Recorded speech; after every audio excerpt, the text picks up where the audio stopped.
चुनाव देख लीजिए, बहन मायावती जी ने साफ तौर पर कहा था कि जहां हमारी पार्टी जीतने की स्थिति में नहीं है वहां पर सपा न जीतने पाए, भारतीय जनता पार्टी को वोट दे देना। और इस बार जिस तरह से कोई दलित वर्ग के साथ, एससी वर्ग के साथ जो है धोखा करने का काम किया, और भारतीय जनता पार्टी के इशारे पर जो है पूरी तरह से, और जो स्क्रिप्ट लिखी गई वह भारतीय जनता पार्टी के कार्यालय से, आईटी सेल से साधु आधा भारतीय जनता पार्टी के कार्यकर्ता है। वह समाजवादी पार्टी के पीडीए से इतना बौखला गए हैं, इतना घबरा गए हैं ना, कि वह दलित वर्ग को गुमराह करने के लिए इस तरह का खड़े नहीं कहा था कि कार सेवकों पर गोली चलाओ। वह आदेश दिया था मुख्य सचिव निपेंद्र मिश्रा, जो भारतीय जनता पार्टी के बड़े दुलारे हैं, आरएसएस के वो जो खाकी वाली चड्डी वाला नहीं होता है, वह ट्रेनिंग लेकर के बिल्कुल हमारा पीडीए जो है, जिस दिन बहन मायावती ने रैली करके जोगी जी का गुणगान किया और उन्हें धन्यवाद दिया, उस दिन दलित वर्ग जो है कि पूरी तरह से जो बसपा की तरफ टकटकी लगाया था, वह पूरी तरह से हमारे साथ गोसाईगंज के समाजवादी पार्टी की तरफ से प्रभारी लौटन राम निषाद जी हैं। आए दिन अक्सर हमारे साथ वीडियो में देखते होंगे, काफ़ी संघर्षशील, काफ़ी मेहनती हैं, और इनके मेहनत को देखते हुए ही समाजवादी पार्टी के मुखिया श्रीमान अखिलेश यादव जी ने इनको गोसाईगंज का प्रभारी बनाया है, और संभवतः इनको वहां से विधानसभा का टिकट भी मिले, और अगर जनता चाहेगी तो वहां के विधायक भी बन जाएंगे। वे बाकी के लिए अपने जाने जाते हैं। हम इनसे बात करेंगे, क्योंकि आज मैं मायावती जी के रैली के बाद इनसे पहली बार मिल रहा हूं, और उन्होंने कहीं ना कहीं पीडीए को घेरा, अखिलेश यादव को घेरा, सत्ता पार्टी को ना घेरते हुए लोग इंतजार कर रहे थे कि मायावती जी आज रैली कर रही हैं तो सत्ता को घेरेंगी, लेकिन उल्टा पड़ गया यहाँ महाराज। ये तो घेर लिए सिर्फ अखिलेश यादव जी को। ये उड़ने लगी हवा कि कहीं ना कहीं मायावती जी की जो रैली थी वो जरूर नीले झंडे के तले में थी, लेकिन वहाँ पे भगवा झंडे वाले लहरा रहे थे, यानी कि भारतीय जनता पार्टी का झंडा लहरा रहा था, कार्यकर्ता था।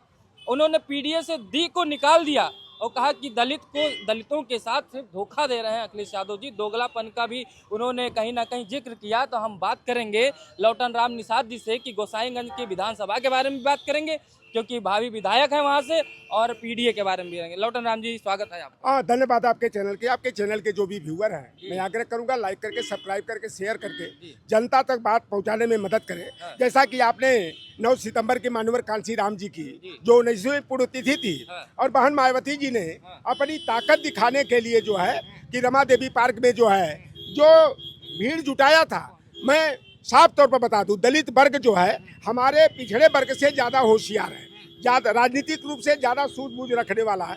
मैं अभी 6 जिले का दौरा करके आ रहा हूँ। रायबरेली गया, इलाहाबाद गया, भदोही गया, बनारस गया, चंदौली, गाजीपुर करके मैं आज सपा कार्यालय पे आया हूँ।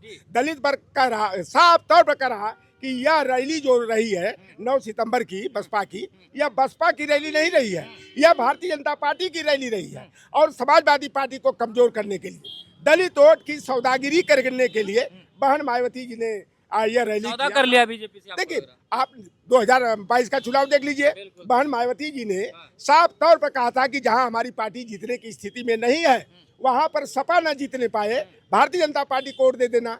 और इस बार जिस तरह से कोई विरोध करता है तो सत्ता पक्ष का विरोध किया जाता है, और सत्ता पक्ष का धन्यवाद दे रही हैं, जोगी को धन्यवाद दे रही। जहां उत्तर प्रदेश का कायम एनसीआरबी की रिपोर्ट देख लीजिए, दलित उत्पीड़न में, महिला उत्पीड़न में उत्तर प्रदेश नंबर 1 पर है। और बहन मायावती जी उत्तर प्रदेश सरकार की बखान कर रही हैं, तो इससे तो साफ हो गया है। और हमें क्या कहना, आप दलित वर्ग के बीच में जाइए, साफ तौर पर कह रहे हैं कि बहन जी के से कुछ जो लोग जुड़े थे उनका भी बड़ा मोह भंग हुआ है। और बहन मायावती जी ने बहुत बड़ा जो है कि दलित वर्ग के साथ, एससी वर्ग के साथ जो है धोखा करने का काम किया, और भारतीय जनता पार्टी के इशारे पर जो है पूरी तरह से, और जो स्क्रिप्ट लिखी गई वह भारतीय जनता पार्टी के कार्यालय से, आईटी सेल से लिखकर भेजी गई थी। वह स्क्रिप्ट अमित शाह ने लिखवाया था, और बहन मायावती जी ने कभी बोलने की कहीं आपके कहने का मतलब यही है कि स्क्रिप्ट को पढ़ी बहन कुमारी मायावती जी ने, और रैली कुल स्पॉन्सरशिप थी बीजेपी की। मैं देखिए, मैं आ रहा था आजमगढ़ से कार्यक्रम करके 9 सितंबर को, सैकड़ों बसें उधर से बलिया की हो, चाहे मऊ की, आजमगढ़ की हो, गाजीपुर की बसें आ रही थी, और सारी बसों पर बिना टोल लिए उनको पास कराया जा रहा था। हमारी उत्सुकता बढ़ी। मैंने कहा भाई आप बताओ कि जब उनकी बसें जा रही हैं, गाड़ियां जा रही हैं, आपने टोल टैक्स क्यों गिराया नहीं, क्यों जो बैरियर गिराया क्यों नहीं?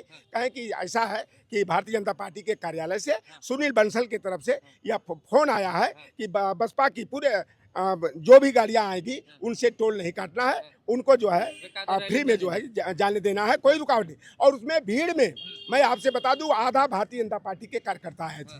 वह समाजवादी पार्टी के पीडीए से इतना बौखला गए हैं, इतना घबरा गए हैं ना कि वह दलित वर्ग को गुमराह करने के लिए इस तरह का षड्यंत्र किया जा रहा है कि पहले की जो है जो 2012 से 17 तक जब सरकार थी तो जो बहुजन समाजवादी पार्टी की सरकार थी तो जो जिले उन्होंने दलित महापुरुषों के नाम पे बनाए, प्रमोशन में बिल आरक्षण बिल फाड़ने की बात कही गई, मायावती जी की मूर्ति पर यानी अंबेडकर पार्क पे कहीं ना कहीं आक्षेप किया गया, फंडिंग को रोका गया, जो काशीराम स्मारक या तमाम स्मारक हैं जो जनता से पैसा लिया जाता है उसको फंडिंग को रोक कर कहीं और लगाया जाता है। वर्तमान सरकार ने उस फंडिंग को खर्च किया, इसलिए मैं धन्यवाद दे रही हूँ। और अखिलेश यादव जी का जो पीडिया है वो दोगलापन है कहीं ना कहीं। ऐसा है कि देखिए जो जिलों के नामांतरण का मामला है, माननीय अखिलेश यादव जी ने कहा, देखिए कुछ काम ऐसा रहता है ना कि वो आस्तीन के सांप जो नहीं होते हैं, कुछ ब्यूरोक्रेसी में बैठे हुए लोग जो है इस तरह का षड्यंत्र किए। और जिसने प्रमोशन में बिल फाड़ने का मुद्दा है वह भी व्यक्ति का आ जाता, पता है क्या समाजवादी पार्टी में वो है क्या? तो ऐसे लोग रहते हैं कि भारतीय जनता पार्टी आरएसएस के इशारे पर सरकार को बदनाम करने का काम करते, जैसे होता है कि अयोध्या में राम भक्तों पर गोली चलवाई गई और भारतीय जनता पार्टी ने इतना मीडिया ट्रायल कराया कि सरजू नदी खून से लाल हो गई। और जो लिस्ट बनी थी मरने वाले 61 लोगों की, तो एक स्टिंग ऑपरेशन किया हमारे एक बड़े बहुत बड़े पत्रकार ने, तो मथुरा में गए तो 2 व्यक्तियों का नाम जो मरने वालों की सूची में थी उनके नाम से चंदा भी काटा जा रहा था, उनका जो है कि स्टैचू लगाने की भी तैयारी चल रही थी और दोनों व्यक्ति जिंदा मिले। इस तरह का काम भारतीय जनता पार्टी करती है। नेताजी ने नहीं कहा था कि कार सेवकों पर गोली चलाओ, वह आदेश दिया था मुख्य सचिव निपेंद्र मिश्रा जो भारतीय जनता पार्टी के बड़े दुलारे हैं, आरएसएस के वो जो खाकी वाली चड्डी वाला नहीं होता है, वह ट्रेनिंग लेकर के आए थे। अरे तो ढके रहते ना, जब खोलोगे ना तो नीचे सब वही दिखाई देगा।